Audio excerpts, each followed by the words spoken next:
Minha diretoria terminou Grêmio 0, Vasco 0, perdão, Vasco 0 e Grêmio 0, porque o jogo foi em São Januário, não foi um dos melhores jogos para se assistir, mas é um dos jogos da Série B com três grandes que a gente espera, porque afinal de contas, né, são dois times grandes, o Vasco teve mais posse de bola, chutou mais bolas a gol, mas o Grêmio teve também algumas possibilidades em contra-ataque, etc. O resultado acaba sendo justo, nenhum dos dois times foi acima da média para merecer a vitória e tal.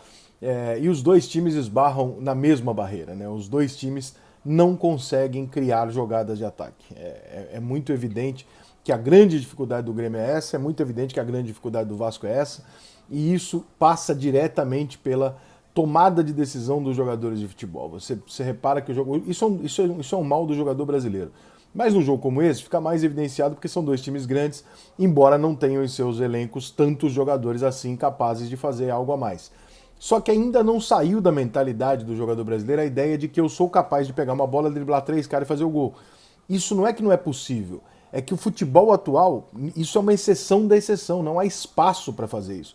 É muito raro um jogador conseguir fazer isso. O Messi no jogo, o Neymar, eles conseguem fazer isso 2, 3 vezes numa partida. É muito difícil. E aí não é o Raniel, não é, né, o Bitelo, tal, que vão fazer essa jogada o tempo todo. Então a quantidade de lances que você tem um companheiro passando aqui, você tenta cortar para o lado mais difícil, a quantidade de lances que você gira para o lado errado, que você tenta um drible a mais, é uma característica do futebol brasileiro que sempre nos privilegiou, porque a gente sempre buscou com espaço o impossível, o mais difícil, e a gente tinha talento para fazer. Só que hoje, para você ter talento para fazer com 15 caras em cima de você não é a mesma coisa que antigamente, onde a técnica sobressaiu. O futebol de hoje ele não privilegia a técnica, ele privilegia a velocidade, a intensidade, a rapidez de raciocínio. E, evidentemente, a rapidez de raciocínio, a inteligência não é uma característica das mais fortes geral, né, do brasileiro, até pela nossa dificuldade de educação, enfim, de exercitar tudo isso. Então, a genialidade do jogador, técnica com a bola nos pés, a gente ainda tem. O que a gente não tem mais, eu acho que é a percepção de que o jogo mudou e que, portanto, tem bolas que você tem que soltar pelo óbvio e você tentar a jogada mais arriscada quando ela merecer acontecer. Não todas as vezes. O jogador brasileiro, ele domina a bola, ele levanta a cabeça e ele pensa, o que eu posso fazer de diferente? Não faz o diferente, faz o normal. Toca pro cara que tá passando aqui. Chega com a jogada normal. Né? Quando tiver 3-0, você pensa, não, a gente quer acreditar ainda que o jogador vai resolver o jogo, só que hoje, infelizmente, alguém precisa avisar os caras. Falar, meu irmão, quem resolve o jogo hoje é Neymar, Lewandowski, entendeu? Cristiano, Messi, e olhe lá, tá? Porque não dá mais para resolver jogo dessa forma. Os dois times, como eu disse, com problemas ofensivos, acho que hoje o Grêmio sai mais feliz do que o Vasco. Além de ter empatado com o Vasco em São Januário, que seja qual for a situação, seja qual for o cenário, é um grande resultado, porque a gente está falando do Vasco, o Grêmio pode lamentar o resultado pelo momento dele, mas por jogar com o Vasco lotado em São Januário, sair com o empate é um bom resultado. Então o Grêmio não pode reclamar muito, não. Eu vi um Grêmio com um pouco mais de evolução do que o Vasco, mas explico isso facilmente. Os dois times estão bem abaixo no desempenho do que deveriam, tá? O Zé Ricardo não acertou e o Roger não acertou ainda. Os dois times não jogam um bom futebol, não encontraram seus 11 ideal e tal, então tem dificuldade dos dois lados. Só que o Grêmio vinha muito mal. E o Grêmio jogou uma partida ok hoje, então o Grêmio deu uma subidinha. O Vasco vinha ok e jogou outra partida ok. Então, o Vasco repetiu os mesmos erros, os mesmos problemas, uma dependência fodida do Nenê acertar uma bola improvável, um passe improvável, uma finalização. E o Grêmio tem a dependência de ter um jogador assim e não tem. Então, essa é a grande diferença. Né? O Vasco ainda tem o Nenê para achar uma bola. O Grêmio não tem. Né? O Benítez, que podia ser esse cara, na minha opinião, o Roger se equivoca muito quando coloca o Benítez ou o Campaz do lado direito. Acho que são dois jogadores que têm que jogar atrás do ataque, no meio, centralizado e não abrindo para as pontas. Não tem, o Benítez não tem nem físico para jogar aberto na ponta. Eu acho que é um equívoco tremendo do Roger. E o Zé Ricardo tem algumas posições que eu também questiono razoavelmente. Ele é uma cena que, assim, vamos ser justos, é legal e tal, mas assim, exagerada, né? Do Palácios no final do jogo chorando porque perdeu um gol na trave ali e tal.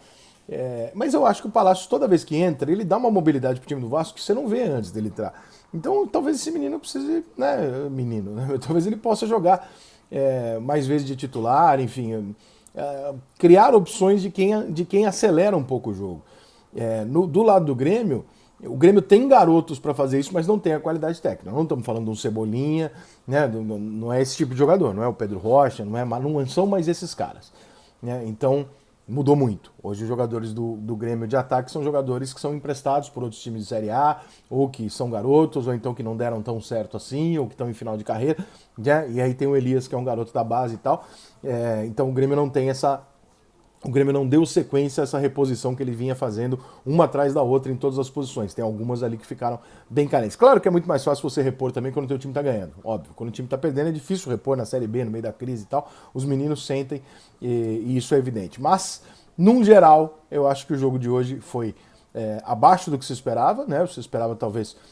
dois dos três maiores times que estão na Série B, e portanto a gente espera que esse jogo seja um grande jogo. Foi um jogo cheio de cartão amarelo, teve bola na trave e tal, mas ficou devendo. Acho que não é bem isso. Outra questão que é importante ressaltar é impressionante Jeromel e Kahneman. Né? É impressionante como muda a defesa do Grêmio com Jeromel e Kahneman, porque o Kahneman é um jogador raçudo, é um jogador pegador, é um jogador que é um jogador importante. Não é um fora de série, mas é um jogador muito dedicado, está na história do Grêmio, tem identificação e tal. Mas o Jeromel é uma coisa. Eu já não sei nem quantos anos tem mais o Jeromel, mas é assim, muito fora da curva. Quando o Jeromel, ainda mais jogando com três zagueiros, que o Jeromel tem a possibilidade, né, de se colocar mais na sobra. Impressionante. A partida do Jeromel hoje, ele tomou todas as bolas. Ele tirou todas as bolas de cabeça, todos os contra-ataques do Vasco ele conseguiu matar, todas as divididas que ele levou. É impressionante. E a posição dada ao Jeromel como terceiro zagueiro é brilhante por parte do Roger. Essa parte é brilhante. Kahneman e Jeromel talvez ficasse um pouco, né, já tem uma idade e tal. Kahneman, Bruno Alves e o Jeromel na sobra, esquece. O Jeromel é muito acima da curva. Então, o problema de defesas, zaga mesmo do Grêmio, eu acho que o Grêmio acertou legal. Agora, tem o resto, né? Tem o resto. A saída de bola é muito lenta.